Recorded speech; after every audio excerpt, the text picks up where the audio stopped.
A lot of people will ask me, well, how come you don't talk about healing? You know, that God can heal you from sexual damage.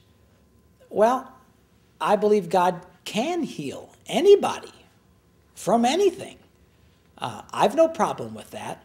But I think sometimes we're a little bit too quick to just tell people, don't worry, you know, you shouldn't do that, but it'll be okay, God will heal you.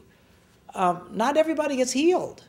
And it's a cavalier attitude that's not healthy. It's like me saying to my children, you shouldn't play on the roof, but if you do play on the roof and you fall off and break all your arms and legs, that's okay, God will heal you. Well, you never think like that. But yeah, that's the way the church acts. Yeah, you shouldn't have sex before marriage, and I know you can have damage, but don't worry, God can heal you. For some people, yeah, they might just instantly get healed. Their arms and legs will get all straightened out right away. A lot of people will wind up having to go through a lot of painful surgery from breaking all their arms and legs. Some people might struggle to walk because when they were kids, they kept falling off the roof and breaking their legs. That's the reality of life. So I am all for healing.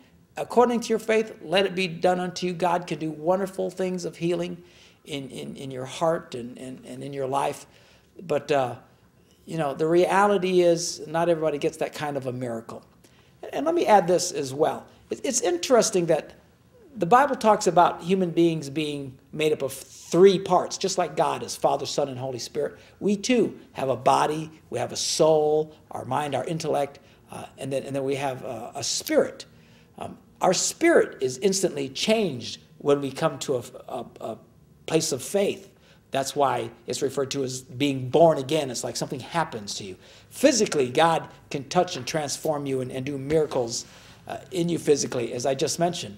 But you know, it's interesting when it comes to the mind, Paul encourages the Christians. He says, you need to be transformed in your mind.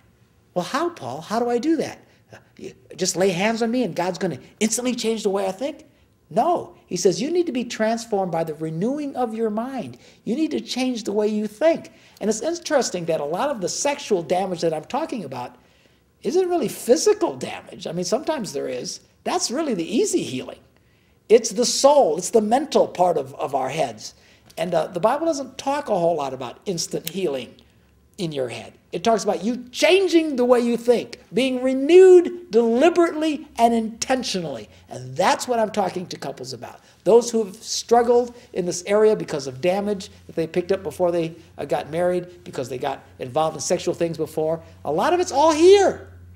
And there is no presto changeo solution to that. You need to change the way you think. And just starting with the fact that you need to understand that it's not going to be easy. You're going to have to work on it. To get to where you want is what I'm trying to do for couples.